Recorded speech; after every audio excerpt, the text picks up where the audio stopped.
Le combat fut très bref. Petit Igor n'avait aucune chance contre son grand ennemi.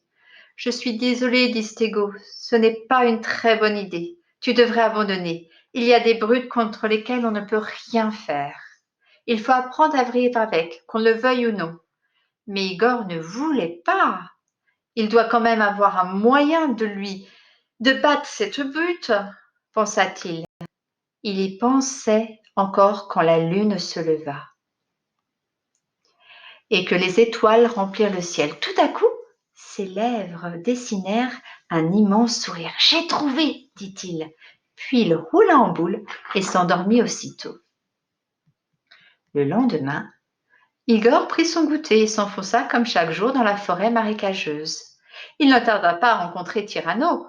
« Un autre goûter pour moi ?» cria Tyranno. « J'espère qu'il est bon. » Sur ce, il s'empara du sandwich d'Igor et n'en fit qu'une bouchée. Igor continua son chemin en marchant aussi vite que possible. Soudain, il entendit un cri terrible. « Ah ! Non ! C'est Tyranno !» D'énormes flammes sortaient de sa bouche. « Au secours, je brûle !» criait-il. « Je suis empoisonné, au secours !»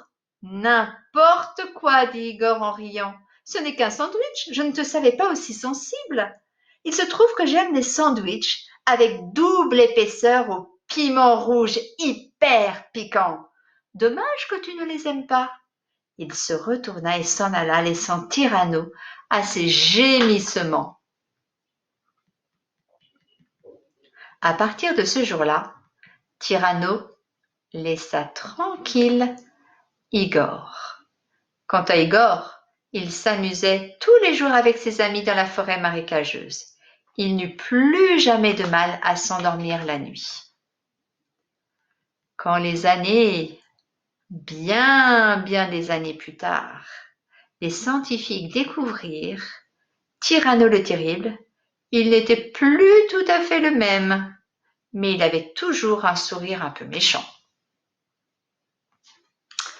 Voilà l'histoire de Tyranno le Terrible, qui est vraiment pas très gentil avec ses camarades. À bientôt pour une petite vidéo.